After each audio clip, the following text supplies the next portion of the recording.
Sir কী নেবেন আপনারা? ও, তোমাদের এখানে সবচেয়ে ভালো যে খাবারটা আছে, সবচেয়ে ফেমাস যে খাবারটা আছে, সেরকম একটা ডিশ আমার মেয়ের জন্য দাও। আর আপনার জন্য স্যার? আমার জন্য কিছু লাগবে না, আমি খাবো না কিছু। কিন্তু কেন স্যার? আসলে দুজন খাওয়ার মতো পয়সা আমার কাছে নেই।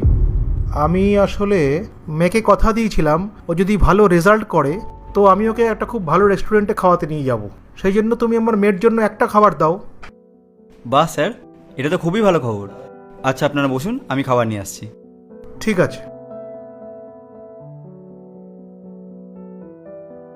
স্যার একটা কথা বলার ছিল আপনাকে। বলো।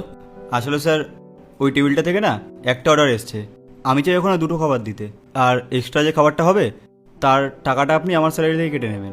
তুমি কেন দেবে টাকা? আর দুটো খাবার দেওয়ার কি আছে? আসলে স্যার ব্যাপারটা হচ্ছে যে ওনার মেয়ে না পুরো জেলায় টপ করেছে, আর উনি ওনার মেয়েকে কথা দিয়েছিল যে যদি উনি টপ করেন তাহলে ওনাকে ভালো রেস্টুরেন্টে খাওয়াতে নিয়ে যাবে। কিন্তু স্যার ওনার কাছে এত টাকা নেই যে উনি নিজের জন্য খাবার অর্ডার দিতে পারবেন। তুই একটা কাজ কর, তুই ওদের টেবিলে দুটো ডিশই দে, আর ওদের বাড়ির লোকের জন্য খাবার আর মিষ্টি প্যাক করে দে। ওই মেয়ে যদি এরকম সিচুয়েশনে দাঁড়িয়ে পুরো ডিস্ট্রিক্টে টপ করতে পারে, তাহলে তো আমাদেরও কিছু কর্তব্য আছে, তাই না? ওনার জন্য কিছু করার। আচ্ছা স্যার, আমি খাবার দিয়ে দিচ্ছি। Thank you sir.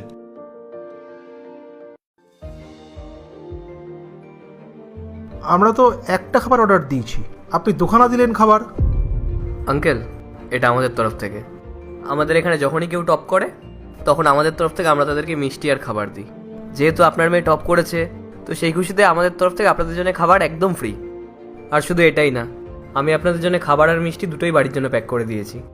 এবার আপনি বাড়িতে গিয়ে আপনাদের সবাইকে বলবেন যে আপনার মেয়ে ডিস্ট্রিক্টে টপ করেছে, আর সবাইকে মিষ্টি খাওয়াবেন।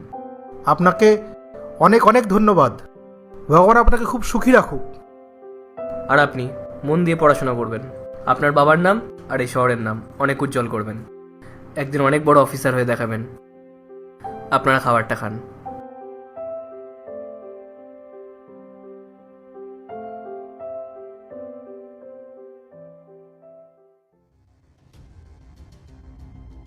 শুনুন, এই শহরে কালেক্টর ম্যাডাম আপনার রেস্টুরেন্টে আসবে। আমাদের রেস্টুরেন্টে? হ্যাঁ, কিন্তু আমরা কি করেছি? সেটা তো উনিই বলতে পারবেন। ম্যাডাম। দাদা, চিনতে পাচ্ছেন আমাকে? না। আমি বলছি, আমি আর আমার বাবা আপনার এখানে খেতে এসেছিলাম যখন আমি পুরো ডিস্ট্রিক্টে টপ করেছিলাম। তখন আপনি আমাদের ফ্রিতে খাবার খাইয়েছিলেন আর অনেক মিষ্টি দিয়েছিলেন, মনে পড়ছে? হ্যাঁ, মনে পড়েছে। আপনি আমাদের শহরে কালেক্টর হয়েছেন। পার্ট 2 দেখতে সাবস্ক্রাইব করুন W Short 07।